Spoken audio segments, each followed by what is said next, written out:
Olá, pessoal, tudo bem? Tudo tranquilo? Vamos continuar estudando os biomas e agora os ecossistemas aquáticos.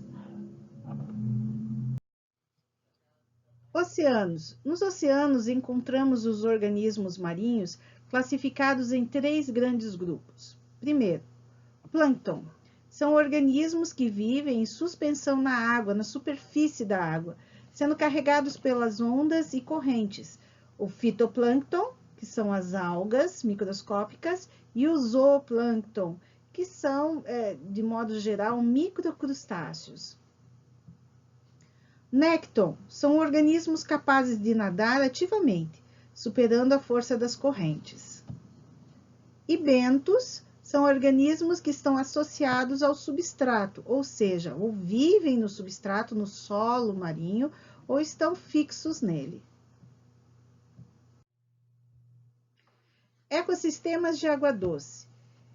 Os ecossistemas de água doce classificam-se em lênticos, são aqueles que são formados por lagos, lagoas e poças.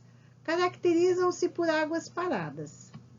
Lóticos são aqueles ecossistemas formados pelos rios que têm água em movimento.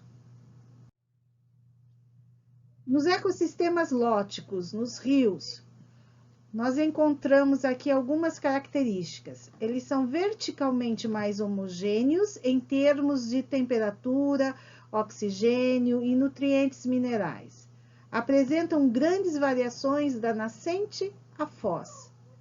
O leito é pouco profundo, temperatura baixa e oxigenação elevada.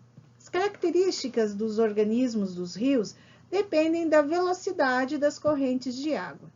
Em águas muito rápidas, praticamente não há plâncton. Frequentemente são represados para atender às necessidades humanas, causando um grande impacto ambiental. Nos ecossistemas lênticos, os lagos são mais profundos e maiores do que as lagoas. Eles são divididos em três regiões. A região litoral ela é mais rasa, junto à margem, tem algas e vários tipos de plantas.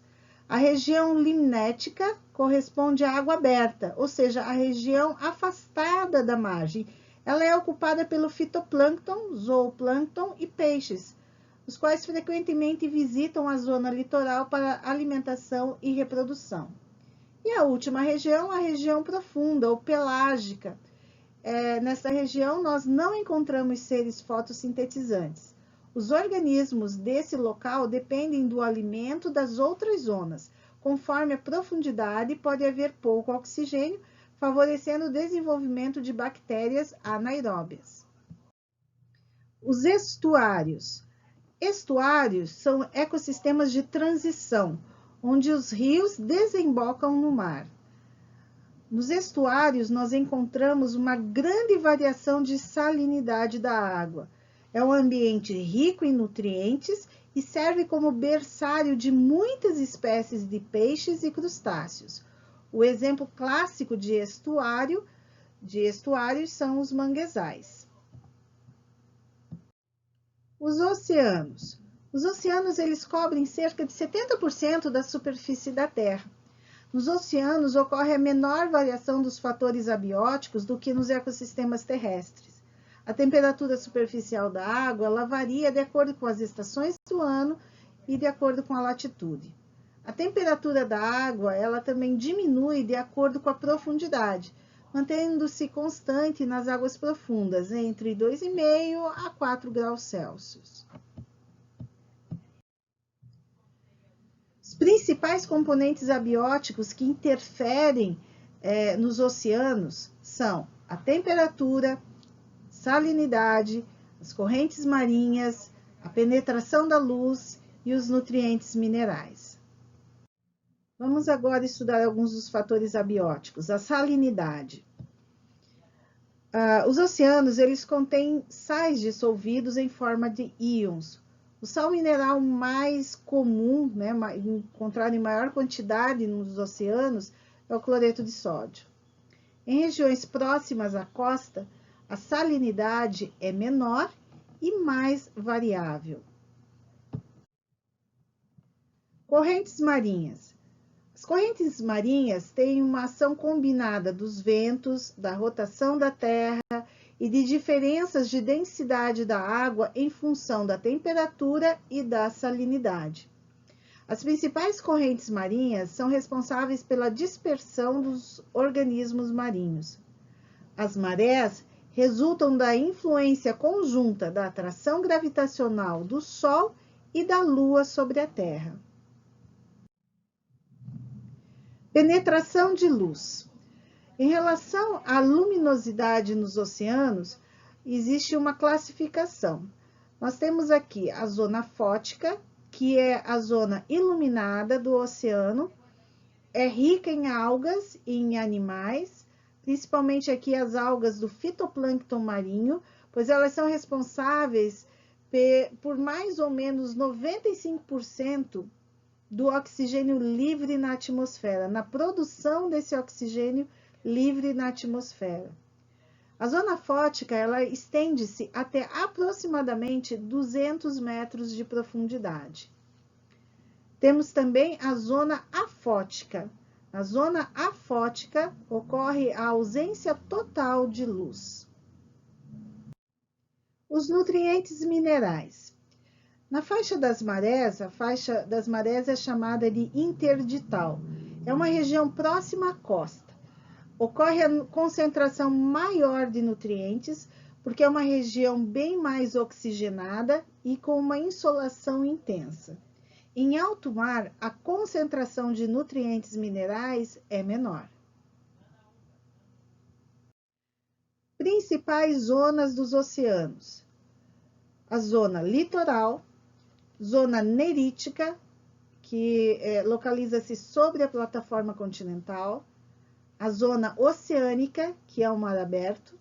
As zonas nerítica e oceânica juntas, elas caracterizam o domínio pelágico.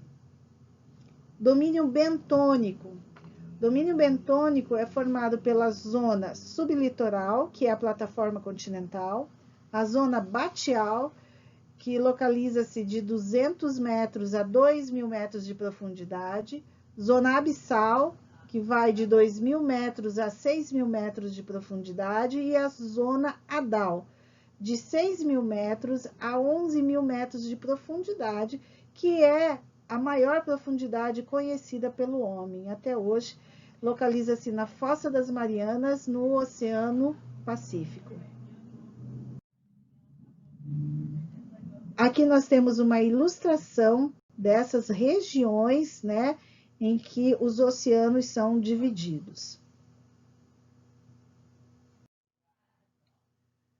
Correntes de ressurgência. O que são correntes de ressurgência? São correntes que trazem para a superfície parte dos nutrientes minerais que ficam acumulados no fundo. São correntes marítimas de águas frias e elas têm essa característica de levar para a superfície os nutrientes que estão no fundo, no solo marinho.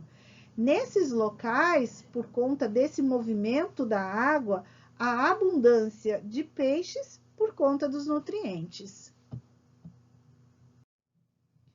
Na região de ressurgência, onde ocorre esse fenômeno, a produtividade primária é muito alta, pois as correntes marítimas levam os sais minerais do fundo para a superfície iluminada.